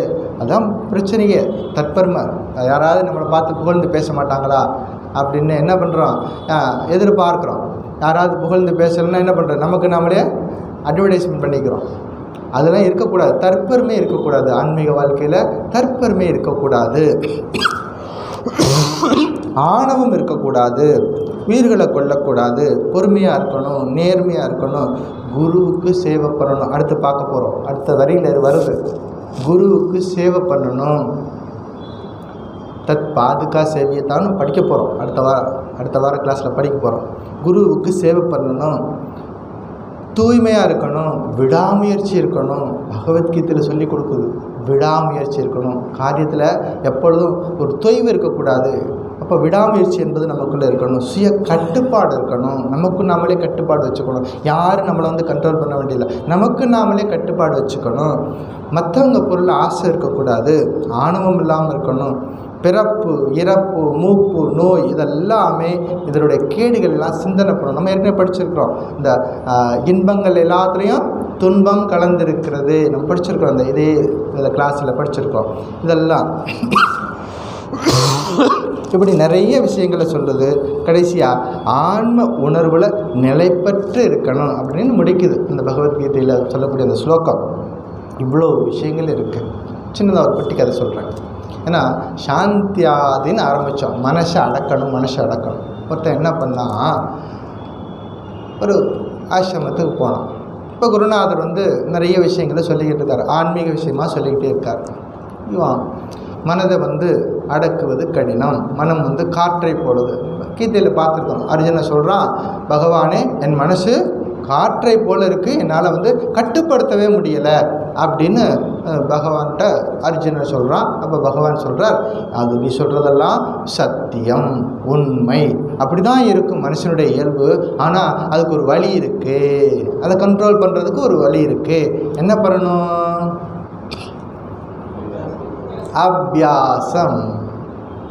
அபியாச யோகேனு கௌர வைராக்கிய கிரகியத்தைன்னு சொல்லுவார். அபியாசம் பண்ணிட்டோம்னா நிச்சயமாக அதை கண்ட்ரோல் பண்ணலான்னு சொல்லுவார். இதெல்லாம் சொல்லிக்கிட்டு இருக்கார். இந்த சீடன் கேள்விப்பட்டு பேசிக்கிட்டே இருக்கான். அவன் சொல்கிறான், சுவாமி மனசை கட்டுப்படுறது தானே, அது ரொம்ப ஈஸி தானே, அதுக்கு போய் எதுக்கு இவ்வளோ பயிற்சியெல்லாம் பண்ணணும்னு சொல்கிறீங்க? மனசை கட்டுப்படுத்துறது அவ்வளோ கஷ்டமா? அது ஈஸி தான் அப்படின்னா. சரி பார்ப்போம், நீ செய்துட்டு வா அப்படின்னு சொல்கிறார். இவன் மனசை கட்டுப்படுத்துறதுக்கு வீட்டில் உட்காந்தா ஏதாவது தொந்தரவு வந்துட்டே இருக்கும். ஃபோன் வந்துகிட்டே இருக்கும், அட்டன் பண்ணணும். இல்லை ஏதாவது டிவி நியூஸில் ஏதாவது வந்துகிட்டே இருக்கும். அப்படி ஏதாவது ஒரு பிரச்சனை இருந்துகிட்டே இருக்கும். வீட்டிலே இருக்க வேண்டாம், ஓடி போயிடுவோம் காட்டுக்கு போய்ட்டு அங்கெல்லாம் சாந்தமாக அமைதியாக இருக்கு இல்லையா, அங்கே எந்த தொந்தரவும் இருக்காது, மனசை நல்லா கட்டுப்படுத்திடலாம்னு சொல்லிட்டு நேராக காட்டுக்கு போயிட்டு உட்காந்துருக்கான். அந்த வழியாக ஒரு தெருக்கூத்து நடத்துகிறவங்க என்ன பண்ணாங்க, ஒரு டீமாக போகிறாங்க. அவங்க பாடிக்கிட்டே போகிறாங்க, பாட்டு பாடிக்கிட்டே போகிறாங்க. மியூசிக்கெல்லாம் வாசிச்சுக்கிட்டு கைத்தட்டி பாடிக்கிட்டே போகிறாங்க. இதென்னடா தொந்தரவாக போச்சு, காட்டில் உட்காந்தாலும் இது ஒரு சத்தமும் எனக்கு தொந்தரவாக இருக்குது அப்படின்னு சொல்லிட்டு கீழே உட்காந்தா தானே இவங்கெல்லாம் பார்க்கணும். மேலேறி உட்காந்துக்குவோம், மரத்து மேலேறி உட்காந்துக்குவோம், எதையும் பார்க்க வேணாம், மேலேறி உட்காந்துட்டே இருக்கான். அங்கே போய் உட்காந்ததுக்கப்புறம் பார்த்திங்கன்னா அடுத்த நாள் இதே குரூப் வருது. அப்போ பார்த்துக்கிட்டே இருக்கான். இந்த கண்ணு தானே எல்லாத்தையும் பார்க்குது, கண்ணை அடிச்சிட்டோம்னா சரியா போகுதுன்னு சொல்லிட்டு துணி எடுத்தான், கண்ணை கட்டிட்டான். இப்போ லாக் பண்ணியாச்சு. எதை லாக் பண்ணியாச்சு? கண்ணை கட்டியாச்சு. கண்ணு தானே எல்லாத்துக்கும் இந்த புலன்கள் விஷயங்கள் வெளியில் போகுது, அதை லாக் பண்ணியாச்சு, கண்ணை கட்டியாச்சு. இனிமேல் அது ஒன்றும் பிரச்சனை வராது அப்படின்னு சொல்லிட்டு கண்ணை மூடி உட்காந்து தியானம் பண்ணிகிட்டே இருக்கிறான். அப்போ அடுத்த நாள் என்னாச்சு, வேறொரு டீம் போகிறாங்க. அவங்க போயிட்டே இருக்கிறாங்க. அவங்க பேசுகிற அந்த கால் தடி, அந்த கால் தடம், அந்த சத்தம் கேட்டே இருக்குது. அந்த செப்பல் போட்டு போகிறது, அல்லது அவங்க பெண்களாக இருந்தால் அந்த கொலுசு போட்டு போகிறது, அது ஏதாவது ஒரு சவுண்டு கேட்டுகிட்டே இருக்குது. அது காதில் விழுந்துகிட்டே இருக்குது, சவுண்டு கேட்குது. யாரோ ஒரு ஆள் நடமாட்டம் போகிறது அவனுக்கு காதில் விழுது. இது என்ன தொந்தரவாக போச்சு, இந்த காது தானே இதெல்லாம் கேட்குது. ஒரு துணி எடுத்தான், காதையும் கட்டிட்டான். கண்ணு பார்க்கக்கூடாது, காது கேட்கக்கூடாது, ரெண்டையும் கட்டியாச்சு. கொஞ்சம் நேரம் கழித்து அப்படியே உட்காந்துட்டே இருக்கிறான். அப்போ ஒரு சில பேர் போகிறாங்க. அப்போ ஒரு நல்ல காற்றடிக்குது. அங்கே ஒரு அழகான புஷ்பம் இருக்குது. அந்த காற்று மோதி இந்த புஷ்பத்தை நல்ல நறுமணம் வருது. பார்க்குறான், நல்ல சுகந்த நறுமணம் வருது. அந்த நறுமணம் மூக்கு மூலமாக அதை சுவாசனை பண்ணுறான். அப்போ இதனடா தொந்தரவாக போச்சு, இது ஒன்று இப்போ நறுமணம் போயிட்டுருக்குது, இது ஒன்று இந்த மூக்கு தானே பிரச்சனை பண்ணுது, அதையும் லாக் பண்ணிடுவோன்னு சொல்லிட்டு துணியை எடுத்தான், மூக்கையும் கட்டிட்டான். கண்ணு பார்க்கல, காது கேட்கலை, மூக்குனால் சுவாசிக்க முடியலை, எல்லாத்தையும் அடைச்சாச்சு. இப்போ நேரம் உட்காந்து மெடிடேஷன் பண்ணிகிட்டு இருக்கான், மனசை அடக்கணும் பண்ணிகிட்டே இருக்கிறான். கொஞ்சம் நேரம் ஆச்சு. அடுத்த நாள் அப்படியே உட்காந்தே இருக்கிறான். எல்லாத்தையும் லாக் பண்ணியாச்சு. இப்போ எதுவுமே ஓப்பனாக கிடையாது, எல்லா துவாரங்கள் எல்லாத்தையும் க்ளோஸ் பண்ணியாச்சு. ஆனால் மனசு மட்டும் சொல்லுது, நேற்று நேரம் அவங்கெல்லாம் போயிட்டு இருந்தாங்கல்ல, நேற்று நேரம் அவங்கெல்லாம் இந்த வழியாக போயிட்டு இருந்தாங்கல்ல அப்படின்னு மனசு மட்டும் சொல்லுது. இந்த மனசை எந்த துணி வச்சு கட்டுறது? அதுக்கு தான் பயிற்சி. சாந்தியாதி பரிச்சயதா. மனசை கட்டுப்படுத்துவதற்கு பயிற்சி பண்ணணும். அப்போ என்ன பண்ணணும்? டைரக்ஷனை மாற்றணும். கட்டுப்படுத்துதல் என்னென்னா டைரெக்ஷன், வேறு டைரெக்ஷன் கொடுக்கணும், மனசுக்கு வேறு பயிற்சி கொடுக்கணும். இங்கே போறியா, அப்படி இல்லை, இந்த ரூட்டில் போ. நம்ம ஒரு டைரெக்ஷனை மாற்றி விட்டோம், எங்கே போகணும், பகவான்கிட்ட செலுத்தணும். ரொம்ப வியப்பாக இருக்குது இந்த டெக்ஸ்ட் ஆரம்பிச்சிலேருந்து ஒவ்வொன்றும் லிங்க் இருக்குது. வேதோ நித்யமதீயதா அப்படின்னா அதோட விட்டுட்டு அடுத்ததுக்கு எங்கேயோ போயிடல. தத் உதித்தம் கர்ம ஸ்வனுஷ்டீயதா அப்படின்னு லிங்க்கு கொடுக்குறாரு பாருங்க. அதுதான் பியூட்டி, சங்கராச்சாரியோட பியூட்டி. வேதம் படிக்கணும், வேதம் சொன்ன மாதிரி நம்ம வாழ்க்கை இருக்கணும் அப்படின்னாரு. அது ஒவ்வொரு லிங்கையும் நான் படிச்சுட்டு வரும்பொழுது இப்போ பாருங்க, இந்த செகண்ட் ஸ்லோகோட சங்கத் சத் சுவிதீயதா, சத் சங்கத்தில் இருக்கணும், நல்ல ஒரு இயக்கத்தில் இருக்கணும்னு சொன்னார். அடுத்தது என்ன பண்ணார், பகவதோ பக்திர் திருடாதீயதா, சத்சங்கத்தில் இருந்தால் மனசு ஒழுங்கோ, பகவானுடைய அனுகிரகம் கிடைக்கும், குருவினுடைய ஆசீர்வாதம் கிடைக்கும்போது சாந்தமாக இருக்கும், பகவான்கிட்ட மனசை செலுத்து. அடுத்தது கொண்டு போகிறார்.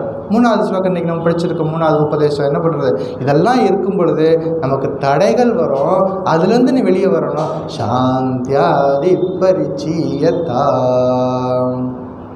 சாந்தி முதலான அமைதி முதலான அந்த விஷயங்களெல்லாம் நீ வாழ்க்கையில் கடைபிடிக்கணும். இன்னும் நிறைய விஷயங்கள் சொல்ல போகிறார். எவ்வளோ விஷயங்கள் இருக்குது. ஆத்மீக சாதகர்கள், நீங்கள் சாதகராக நிச்சயமாக ஒழுங்கான வாழ்க்கை, நேர்த்தியான வாழ்க்கை நிச்சயமாக இருக்கணும் அப்படிங்கிறது சாஸ்திரம் நமக்கு சொல்லிக் கொடுக்குறது, மகான்கள் சொல்லிக் கொடுக்குறாங்க, குருமார்கள் நமக்கு வழி நடத்துகிறாங்க. குருமார்களுடைய அனுகிரகம் இருக்குது, இறைவனுடைய அருளாசி எப்போது இருக்குது, நம்ம செய்ய வேண்டிய முயற்சியும் இருக்குது. இப்போ எனக்கு வெண்ணெய் சாப்பிடணும்னு ஆசை வந்துடுச்சு, வெண்ணெய்ன்னு உட்காந்து கண்ண மூடிட்டு உட்காந்தா வெண்ணெய் வந்துடுமா? பால் வாங்கிட்டு வரணும், காய வைக்கணும், உர ஊற்றணும், அதுக்கு ஒரு நேரம் கொடுக்கணும், 5-6 மணி நேரம் டிஸ்டர்ப் பண்ணாமல் வச்சுருக்கணும். அதை அதிகாலையில் எழுந்து அதை கடையணும், கடைஞ்சாதான் வெண்ணெய் கிடைக்கும்.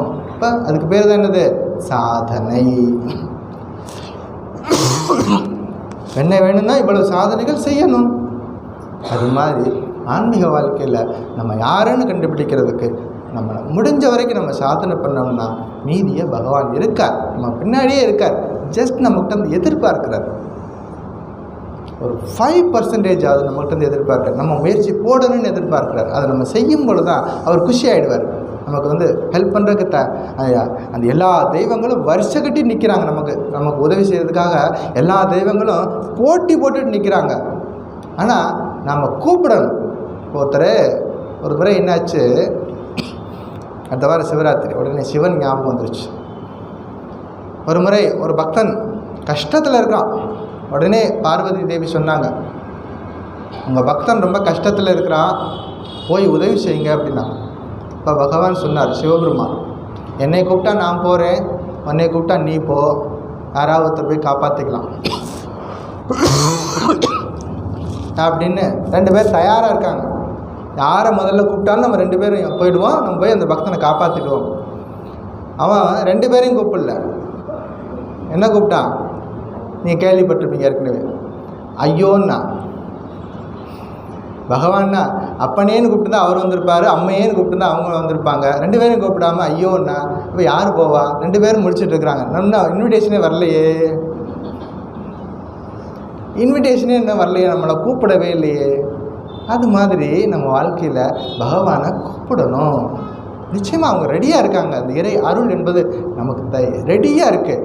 நாம் ரிசீவர் சரியாக இருக்கோமா, அதை வாங்கிக்க நமக்கு தகுதி இருக்கிறதா, அந்த தகுதிகளை வளர்த்துக்கிறது தான் இந்த சாதனை. இதெல்லாம் செய்யும் பொழுது அந்த தகுதி நமக்கு வரும் அப்படிங்கிறது. ஸோ அடுத்த வாரம் Sunday Shivratri 15th February. Sunday class வச்சுக்கலாமா வேண்டாம்? நீங்கள் எல்லோரும் எஸ்ன்னா வச்சுக்கலாம். இல்லை நாங்கள் எல்லோரும் ரொம்ப பிஸியாக இருப்போம் சுவாமி சிவராத்திரி பூஜையில் அப்படின்னா நம்ம வந்து நீங்கள் சொல்கிறத வச்சு தான். சிவராத்திரிங்கிறது ராத்திரி பூஜை, ராத்திரி தான் பூஜை பண்ண போகிறோம். டே டைமில் நம்ம ஒன்றும் வேலை இல்லை. டே டைமில் நீங்கள் கிளாஸு வந்து அட்டன் பண்ணிட்டு இங்கேயும் பூஜை அட்டன் பண்ணலாம். மயிலாப்பூரில் இருக்கக்கூடிய கோயிலுக்கு போகலாம், அல்லது நீங்கள் வேறு சிவன் கோயிலுக்கு எங்கே வேணாலும் போகலாம். அது அப்படியும் செய்யலாம். அதனால் ரொம்ப எல்லோரும் நீங்கள் வரமாட்டீங்க அப்படின்னா நம்ம வந்து நான் வந்து தயாராக இருக்கேன், நாளைக்கு அடுத்த வாரத்துக்கு லீவ் விடுறதுக்கும் தயாராக இருக்கேன். ஆப்ஷன் உங்கள்கிட்ட விட்டுறேன். கிளாஸ் வச்சுக்கலாம். சூப்பர். இப்படி தான் இருக்கணும் சாதகர்கள். ரொம்ப சந்தோஷமாக இருக்குது. அப்போ நம்ம வச்சுக்கலாம். ஸோ அடுத்த வாரம் சிவராத்திரி, அது சம்மந்தமான விஷயங்கள் நம்ம அடுத்த வாரம் பார்ப்போம். மீதி இருக்கிறதெல்லாம் நெக்ஸ்ட் வீக் பார்க்கலாம். ஓம் சாந்தி சாந்தி சாந்தி. ஹரி ஓம் தத்சத். ஸ்ரீராமகிருஷ்ணார்ப்பணமஸ்து.